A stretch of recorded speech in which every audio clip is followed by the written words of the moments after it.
She hasn't cut her hair since she was 13 years old. Are you ready?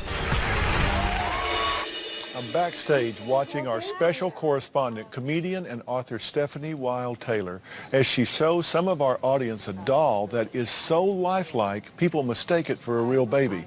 It's part of a new craze called reborning, where women say they obsess over infant dolls that look like human babies.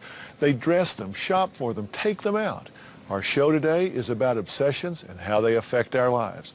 Reborning is just one of the obsessions we're going to talk about today. Sometimes otherwise rational people can get completely obsessed with dolls, dogs, people, that it totally takes over their life. Maybe they're focused on appearance, weight, money, revenge. Obsession is the front end of OCD. Think about that. So today we're answering the question, when does habit, passion, or hobby cross the line and start getting in the way? Start making your list. You may learn something about you today. Stand by, Dr. Phil. Some say it's a hard life, but it's hard for us all. Always hold on. Intent. Always be strong. Reach out. 5, 4, 3, 2.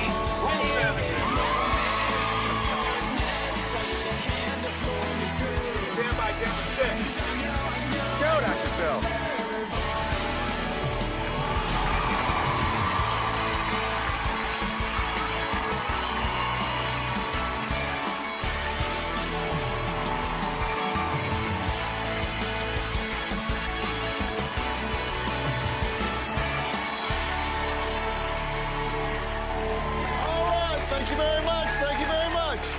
So, what is an obsession? Is it harmless, or does it dominate your life?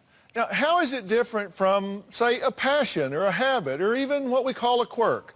Well, today we're going to get to the bottom of what they are, what they aren't, why we have them, and what purpose they serve.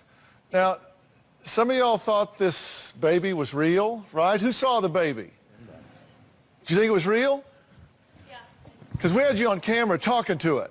We had you talking to the baby. A little bit.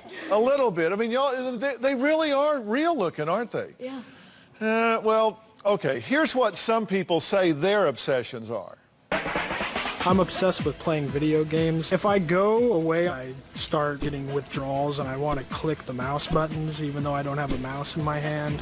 My obsession is cleaning house. It would be my husband. I just can't be without him a day. I'm really obsessed with going to those wonderful Indian casinos. I cannot go a day, nor probably even an hour, without playing a game of spider solitaire.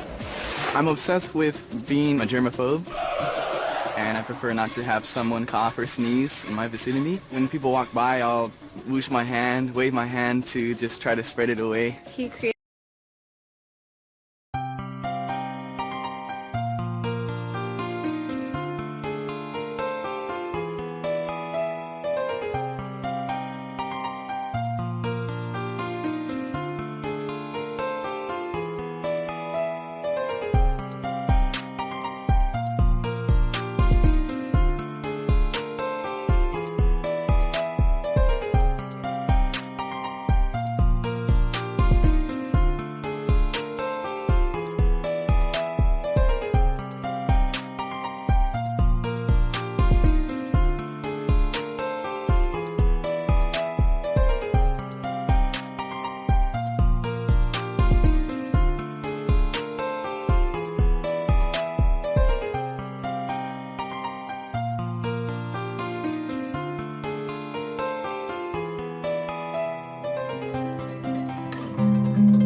created like his own language for it. It's called wusa, and he goes wusa, like he does this weird thing. All right, the term obsession is kind of a wastebasket term, you know, kind of like addiction and other things that get overused and people just don't really know what they are because they just don't understand it. Here's some of what the audience thought obsession meant. First, they said they thought it was a conscious preoccupation with ideas that interfere with thought or quirks. Now that one is dead on, okay? So that's my definition. Let me define quirks for you. A peculiar habit or mannerism, some aspect of your personality. You can have somebody with a quirk, you know, you guys kind of quirky, but otherwise they do okay. Habits are behavior patterns that are acquired by frequent repetition. You just do something over and over. Passion is a strong desire or devotion to something or someone. Now, my first guest today is 30-year-old Nona. She says that she is definitely obsessed with her hair. Now, why would we have to pick that? Okay? She says her obsession started when she was just 13 years old. Take a look. When I was growing up, my hair was very long. It was always brushed into beautiful ponytails or braids. When I was 8, I went into the salon for a trim. The lady was specifically told to trim my hair. I went with my 2 sisters. The lady asked me, "How do you want your hair cut?" I said, "Like my sister." She looks at my sister Cindy, grabs my ponytail and cuts it off. That haircut affected everything about my life. I went from being a pretty little girl to a little boy. One year for Halloween, my brother and I decided to swap costumes. I was a cheerleader and he was a football player. I wore his football jersey to school and nobody realized that it was me. They thought I was my brother. Okay, so here's the deal. Nona won't ever step foot into a salon. She says, no, not happening. She refuses to get her hair cut or colored. She says her hair is definitely her security blanket. Take a look. If I'm feeling insecure about my body, I can always take my hair and put it in front, and they can't see any of my imperfections. My long hair is me. I am the girl with the long hair. That's my identity. If I don't have the long hair, what's going to be pretty about me? Okay, so you're obsessed with this hair, right? Dr. Phil, I'm so obsessed with my hair. Let me show you what I have. All right, let's see this. Oh, wow. Oh, wow, wow. This is my hair, Dr. Phil. All right, so why do you think it's such a security blanket for you? What's the deal? When I was younger and I walked around with a mushroom on my head and looking like a boy. A mushroom? A mushroom, because you got Dr. Phil. whacked off. Yes. So you look like a boy? I looked like a boy. I acted like a boy. Everything about me. That's the mushroom? Yes, and that's tame. The truth is that obsessions do serve a purpose.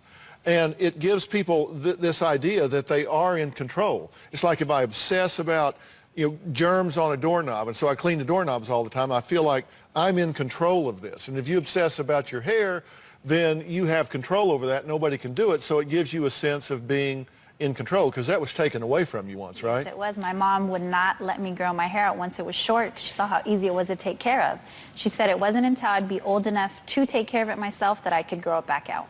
It's been 17 years since Nona cut her hair, and she says she is ready. She says she is ready for a big change. Now, I don't cut hair or know a thing about wardrobe, as you can see. I mean, Robin dresses me like a Ken doll. I'm the poster boy for adult garanimals. You know, everything matches when I travel. So I had to ask for some help. VH1 has a new reality show called Glam God, where they search for the next great celebrity stylist.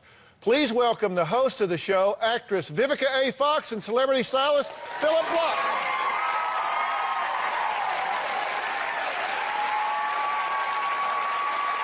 Hey guys, how are you? So good to see you.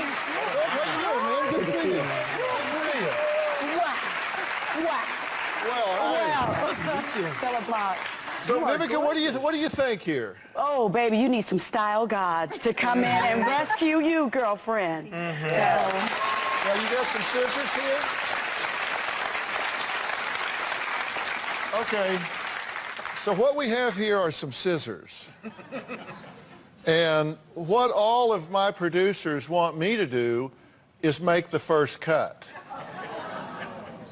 I trust him. Now she's nervous. I know. Like make the first cut, like, no, like maybe here or here? Let's say like right about in there. Yeah, well, here's the deal. I don't cut hair. And I'm not going to cut your hair. But if you want to make a first cut, you can. Now, that's up to you. Definitely, I'm ready. That's up to you. I'm not, listen, you can say no, you can go sit in the audience, we can go on with the rest of the show. You don't have to do this, but if you want to do it, you need to start this because we're not going to do it to you. All right.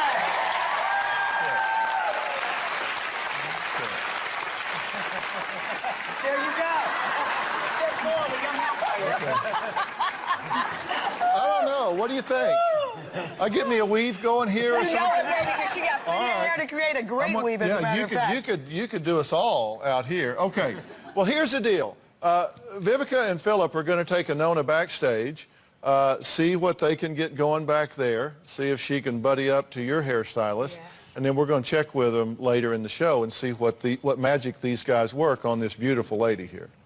All right, you guys can go off that way. We'll let you go to work. All right. Woo! You're going to look bad. It's going to look great. Yeah. It's going to look great. No, I'm not about to cut somebody's hair. I'm hair challenged enough without doing that. All right, up next, move over Beanie Babies. There's a new craze in town called reborning. Women who take plain-looking dolls and turn them into lifelike babies. These things cost thousands of dollars. Is it an obsession or a hobby? We're going to find out when we come back.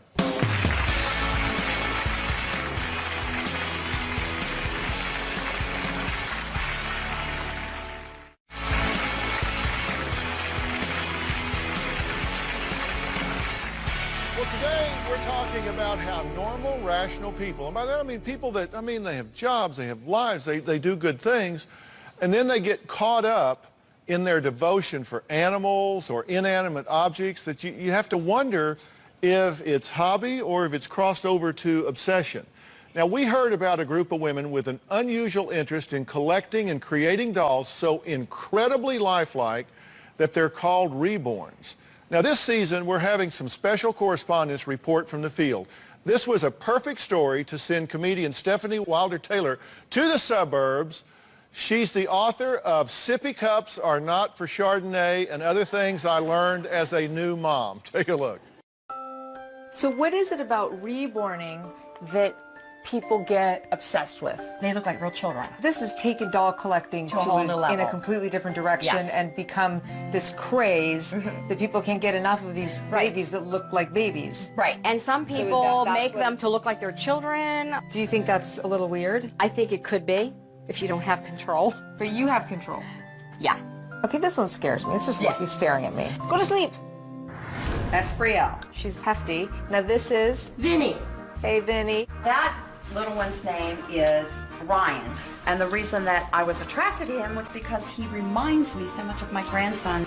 A funny story about these three guys right here, what we call them, the three Jesuses. The happy Jesus, sleeping Jesus, not sure he wants to be here Jesus. That one looks like he has a little mascara on. We just finished our basement, and in the process of finishing the basement, we decided to put in like a work studio. So you're actually at the christening. So this is a room that you created just for the dolls? This area here is. These are actual kits. Hold on. Okay, do you see anything wrong with this picture? That looks like a horror movie. These have not been painted. They have no eyes. They have nothing. This guy's getting his body today. He hasn't had a body for a long time. Okay, I'm sorry. This is about keeping it real. That's just creepy to me. Yeah. I'm sorry. It's just creepy to me. I'm not saying it's sick or anything, but just to me, it's creepy. It was creepy to me. I mean, when I first went there, I was concerned just from the name alone. I mean, Reborners. That sounds like a cult. Yeah. My friends were concerned. Doesn't sound right. No. Doesn't sound right. And the fact is, there's nothing untoward going on here or anything. These are doll collectors. They just really get into it. But I don't know. It just seems kind of odd to me. Well, to be honest, I talked with Catherine. She's such a nice person, and she seems really down to earth. But then you go into her house, and she has 2 rooms entirely devoted just for the dolls. one is the feminine room and one is the masculine room. And there's like 20 real-life looking dolls in each room just kind of staring at you. Just kind of looking around. Yeah, well, I guess it just wouldn't be right to keep boys and girls together. Apparently So not. I mean, but these are full-on nurseries for babies, and there's not a baby in her house. Well, Catherine says that she is addicted to reborns. Now, she hosts a party with friends who also collect and create reborners. They call it Doll Day. I love her. Isn't she cute? She's precious. Right, Brielle? She's heavy, I know. She weighs about 7 pounds. 12. Hi, Stephanie. Hi, Stephanie. Hi, how are you? Hi. She is with the Dr. Phil Show. He couldn't join us, so she is to find out exactly what we do today. Well, good. Here, have one. Have you ever known anybody to formula feed their newborn? No. Or reborn? No. Because breast is best. Right. True. Now, who's this? This is Michael. And so this is, and his hair, little Donald Trump style. So this one went into the Cracker Barrel, and she got quite a response, actually. So, but she was cheap. She didn't eat anything. So the reborning is what you do to the baby. So this right now is just a doll. It's in the process of being reborn. Right.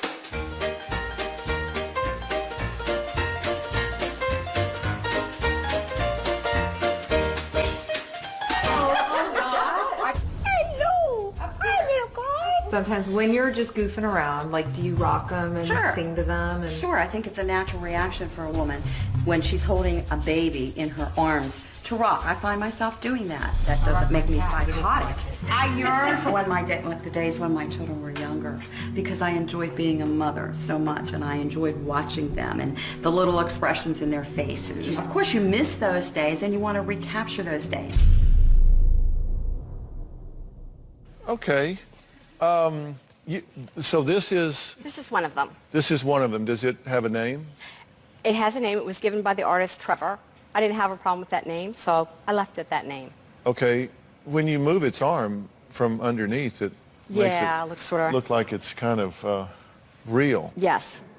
I think the sleeping ones look more real anyways. I think the ones that, we discussed this the other day, Yes. the ones that don't blink can get a little eerie. So I sort of prefer them sleeping myself because I think it just looks like a child at peace, sleeping. But Catherine told me that some people actually want their eyes open because if I'm going to pay that much money for a doll, I want that thing looking at me. Right. Yeah. But so do you rock the baby? Like your friend was saying, I'm not psychotic, but I rock. No. Actually, it's funny. I see it more as an art form. I mean, because these things start out so plain. It's like when you saw the heads, the gruesome little heads and bodies that were in the shells. I think it's an art form. I really do. And the reason I brought this one is because this is not one I personally made. I have great respect for the woman who did make this. That's one I did make. And mine's more of a, I think more of a passion than really an obsession, to be honest. I have 2 rooms, but they also started out as my grandchildren's nurseries.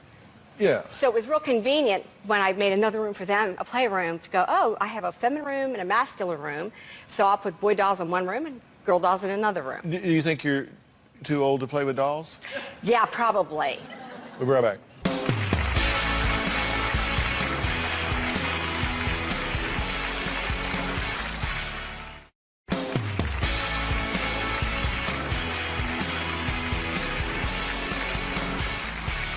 Well, you know what some people would say, and I mean it's true of people that become really engaged with like pets or dolls or whatever, is that it's just really low demand.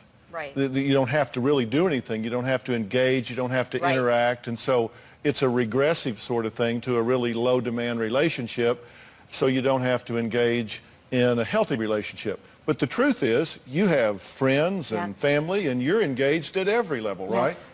Because I have to tell you, as I see this, I think some people can get over-involved in this kind of stuff. You don't strike me that way at all. This, to me, and this is what we were talking about before, the difference between an obsession and a hobby. Now, when we were talking to you, you used the word obsessed to describe yourself, but I think you used it in kind of a lay term, like you're really into them. I'm That over sounds to top me on like- everything, really. But that sounds to me like a hobby. It is a hobby. Like a passion, because for something to be an obsession, that means that it involuntarily crowds into your consciousness, pushes other things out of the way, and you can't think, you can't act, you can't do things. That's what obsession is. You see that in obsessive compulsives where they have to wash their hands all the time for a sense of control. And so they can't go fix dinner because they're busy washing their hands. They can't go to the movie with their friends because they're busy washing their hands. It's so intrusive. That doesn't seem at all what's going on with you. This seems like a habit. It's a hobby. It's a hobby and a passion. And I have to tell you, the responses you get, when I purchase a doll, occasionally you shouldn't leave, I mean, we don't know yet, but you shouldn't leave them in sunlight for any length of time. And if I have one, I've actually had an incident where I came to my car and this couple were getting ready to call the police because they thought I left a sleeping baby in my car. Yeah. Can I see the? Sure. See and the so baby? now I have to, if I ever have one I've purchased or I'm taking to someone to deliver, I have to take it in with me because I can't afford to have the windows fixed on my car. Wow, that is real looking when you look at it. And actually, that's the way I held our babies, too. I mean, I don't know. Their heads would bob all around and stuff. Okay, but and it's like the right weight and everything, right? Yeah. I mean, really, a lot of thought goes into this. I mean, people, you know, they figure the balance of the weight and they look at the skin texture and, you know, we were showing her the other day. They looked really. Some of them look very real, but the creepy thing, I got to tell you, the creepy thing is, and I think you would agree with me, when their eyes are closed and they're just laying in a cradle, sure, they look dead. Sure. I mean, they don't. Once you kind of get over the momentary, it looks real, it's like a house full of dead babies. Not to be really morbid, but I mean, doesn't that sort of doll collecting's been going on for years and years and years. No. That's the beauty of these. They're really low maintenance in the long run. Well, how much have you spent on these things, roughly? Are you talking dolls in general or reborns? This is not an essay question. Well, I mean, there's a difference. No, I mean, how much have you put into this hobby? Okay, but am I going to be on your segment for divorcees when I convey this?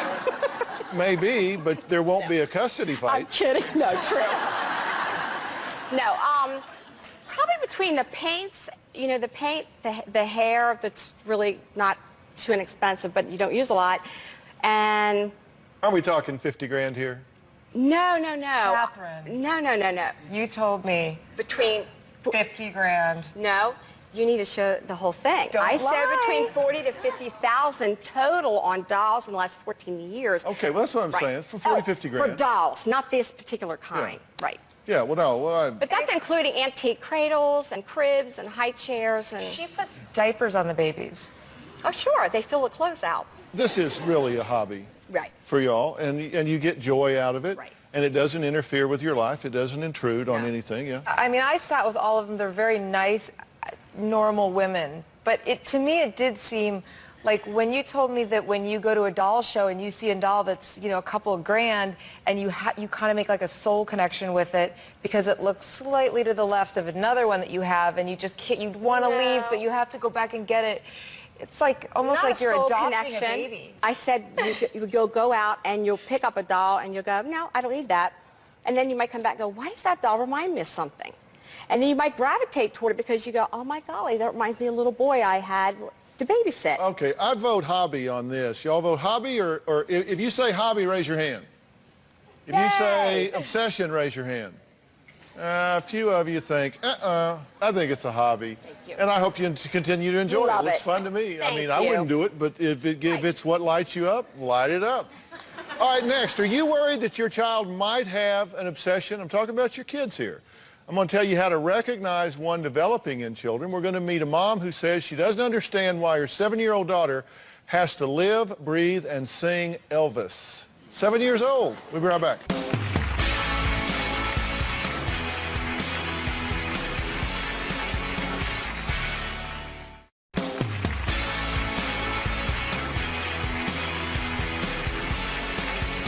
Talking about obsessions today, and it's really important to recognize if you do have an obsession. Is it something that's intrusive to you, crowds out other things in your life, and interferes with what you would normally be doing?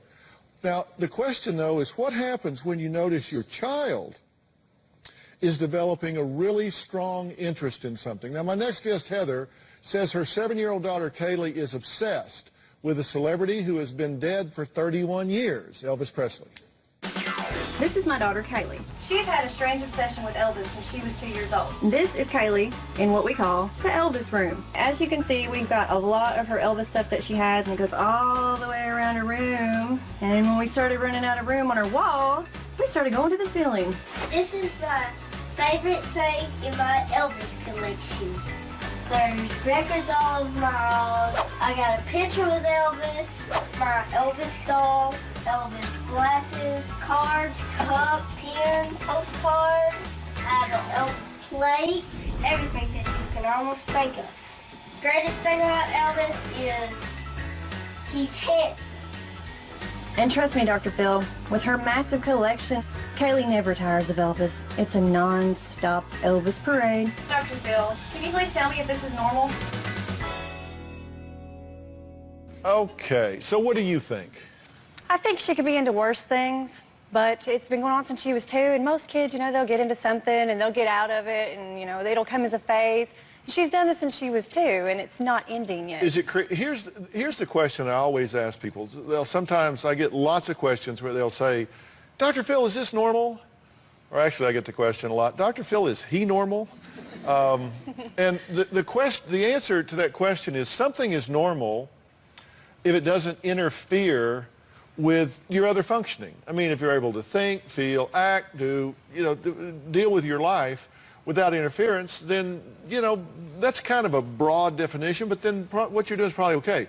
If it's starting to interfere in some way, and we're talking here about your daughter, if it was interfering with schoolwork, friends with people, you know, young girls or boys her own age, exercise, all the things that you expect a kid at that age to be doing, then I'd say it's crossed the line to abnormal. Is this interfering? No, she is a straight A student. She's never made anything below an A. She is very interactive. She plays ball in the summertime. She has life, but now when it comes to big events, scheduling vacations, birthday parties, it's got to be Elvis.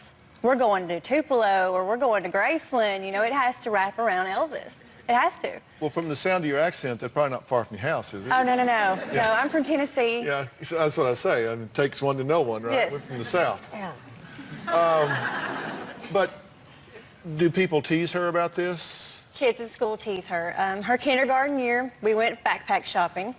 We went to a place in Tennessee, it's a big mall, and she found an Elvis backpack. She had to have it. She didn't have one, so I got it for her. All right.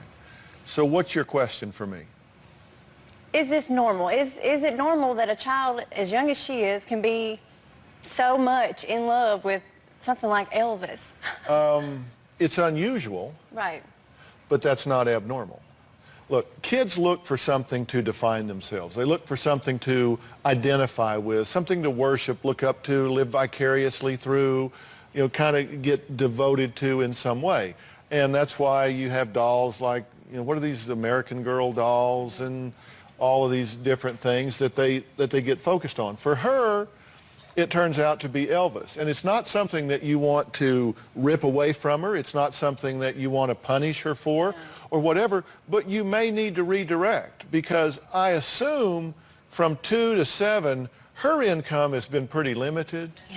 She probably hadn't worked a lot, so I'm guessing that it's you mainly that's going and buying all of this stuff and turning her room into a shrine. Right. Mainly, but we have everybody in my family does this now. People out of state bring stuff when they come on vacation for her now. Okay, but you're the gatekeeper. Yes. You're either buying it and giving it to her, or you're letting people flood the house with it and give it to her. And if you want to change that, then you have to start putting the brakes on that.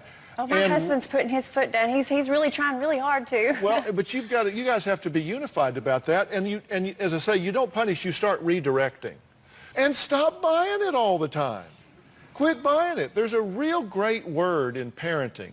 No. No. You know, you're not going to get that. Because if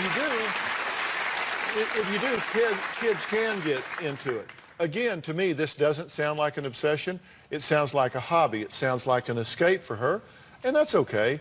But it's getting kind of intense, so it's time to start redirecting and move on to some other things. Start introducing her some other things, some other heroes, some other people that she can emulate, whether it's in academics or sports or church or wherever it may be, And she'll find her way. And trust me, the changes that are coming in her soon as she starts approaching puberty and all that, I think old Elvis is probably going to be in the closet before long. So I wouldn't worry about it, but I would start redirecting her. Oh, that's good. We just spent 2 hours this morning walking down Hollywood Boulevard looking for the Elvis star, so I'm looking forward to that. Yeah, well, that gives you 2 hours back in your life. All right, up next, Vivica A. Fox tells me about her secret obsession. Plus, later, you're going to see a known-as big reveal. 3.5 feet cut off after 17 years. Will she do it? Or is she back there choking and trying to put that hair back on? We'll be right back.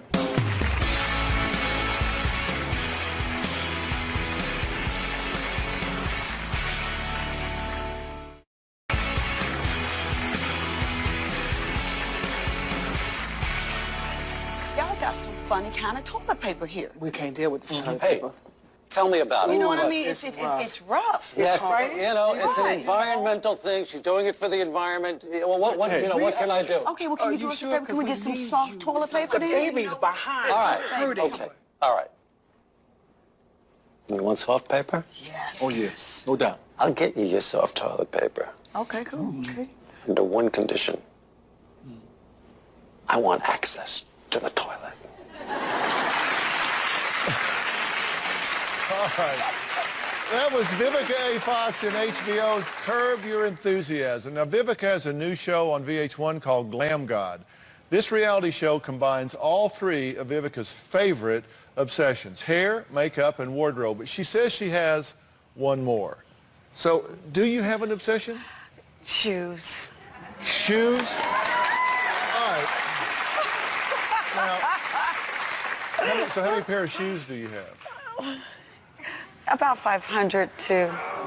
But I give some away when they get played out. Okay. Now, that was half a sentence. You said about 500 to... Well, if you include the boots, probably about 650. 650 pairs of shoes? I have 3 closets, and they're all full with shoes. But you guys, I have to go to a lot of events. I do, and sometimes I supply my wardrobe for my movies and my television shows, and sometimes you can't wear the same thing twice. Of course not. Yeah, of course not. Of course not. Now, you have a lot of shoes, but you don't have 650 pairs of shoes, do you? No, I don't. I do love shoes, and I wish I had that many, but no, I don't. You wish you had that many. I wish I had the room for that many. See, what is the deal with this? Because, guys, I promise you, you want some black shoes, right. You want some brown shoes, right. You want some tennis shoes. Right. And then you're done. Right. And I got some golf shoes. But shoes can start a whole conversation. I'm telling you, you can be like an icebreaker. You know, you can be sitting somewhere and you walk in with a good pair of shoes on, like, oh, baby, where you get those shoes at? Next thing you know, you and her are best friends. Yeah, but I'm you trying said to tell her. you. I've never had anybody come up to me and say, hey, Doc, where'd you get them shoes? It's true. They come up and ask you other things, I'm sure. No, but I do notice Robin's shoes because I pay attention and I learn. Oh, and she's got some fabulous ones on today. Oh, you do? I love those. Those are beautiful. Can you tell something about those shoes from here? Are those Alexander McQueen? No, they're YSL. YSL's good, yeah. I tell you that they're And you know what costly. that means? Yes, that's Yves Saint Laurent, yes. Oh, so that's code for... Yes, YSL, Okay. like Dolce & Gabbana's D&G. All right, now y'all tell me if this is a lie here, but how much does a flashy pair of women's shoes cost? These were $1,300, those are $7. Oh, you didn't know?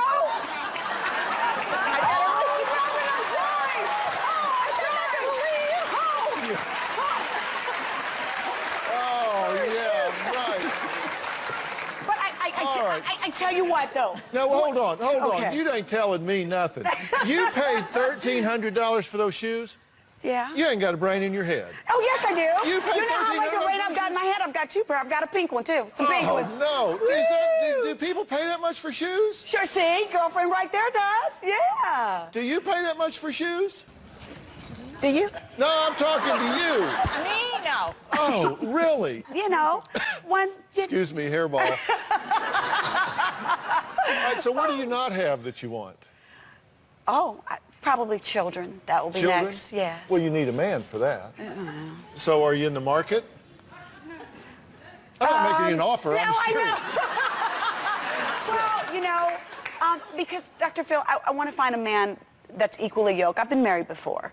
And I just think that now in my life, I need to find someone that could deal with my career, how much I work, you know, and the sacrifices that I have to make. Now, of course, I'd love to have a husband, but I'm up for adopting a baby. I believe there's a lot of children out there that need love and, you know, who are in foster care system that, you know, I could make a good mom. I make a great auntie. I take them by the best shoes. Yeah, I'll bet. Yeah. Yeah, I'll bet. Ruin them forever when they get home. I start them on starter kits. So when you do Glam Gods on VH1, Yes. we're talking about this kind of bling. You're talking about really hooking people up and getting them right. Well, Glam God is all about celebrity A-list event styling for celebrity when they go on the red carpet. Right. So, you know, when you go on the red carpet, you've gotten anywhere on about $100,000 worth of jewels, you know, the dress. So it's styling for celebrity red carpet events. And these stylists, they're wanting the opportunity and the exposure of a lifetime. They're competing for $100,000, the title of Glam God, and a styling agent. So they're gonna win $100 grand. $100 grand. You want to sign up? Plus get a big rep. No, hell no. Hell no. Well, is there anything left that you haven't done? I mean, major movies, television. I mean, is there anything you haven't done that you really have in your sights? This Glam Gods is a great thing. Yeah. I mean, that's going to be a lot of fun. Producer as well. Yeah. Probably in the future, direct. Yeah. You know, that would be wonderful for me. For right now, it just takes a little bit too much time when you direct because you have to live with the project for a little bit longer than what I'd like to. So maybe in the future, I'd like to direct. Because I'm producing now and starring and things, so I'm kind of in front of the camera as well as behind. I'm just glad I'm still here. I'm going to keep it real. Well, what's the most fun role you've done out of all the roles that you played? What was it? Do you have a favorite or something that you really had the most fun doing? Well, oh gosh, can I name top 3? Sure. Okay, Independence Day was wonderful with Will Smith. Yeah. Yeah. That was a nice little niche movie. Didn't it make about $800 million? $800 million, yeah. I mean, you know, when Will does it, he does it Big Willie style, so, you know, he opens big all the time. Two Can Play That Game. Yeah. That was my first starring role, and it taught girls about the tricks of relationships.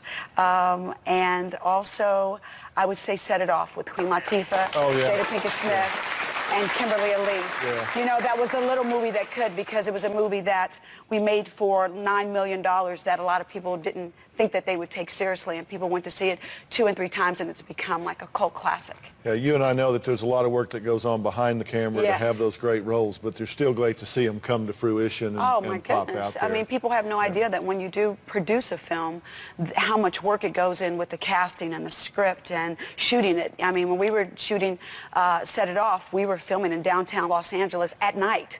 Yeah. So that made for quite an adventure, but we got it done. Yeah, quite an adventure. It was. All right, well, coming up, she hasn't cut her hair in 17 years. We're going to reveal Anona's new look. Vivica's got it going on backstage. We're going to see what happens when we get back.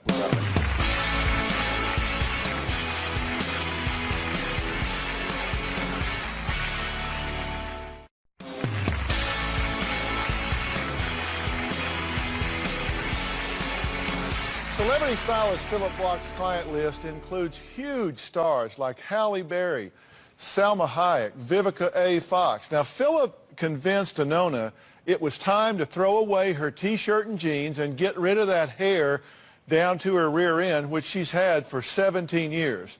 Now, her husband Jeremy says he can't even imagine seeing her any different. So that's all you've ever known, right? Yeah, since we've met. Just that one look. Just the long hair. But fashion-wise as well as hair, because she's kind of static on the fashion front, and the hair just keeps getting longer, right? Pretty much. Yeah, pretty much. Okay. So let's take a look at Anona before. Do we have that? Okay, here she is before. And the good news is she's as cute as she can be. I mean, just like this. But here she is now. Come on out, Anona.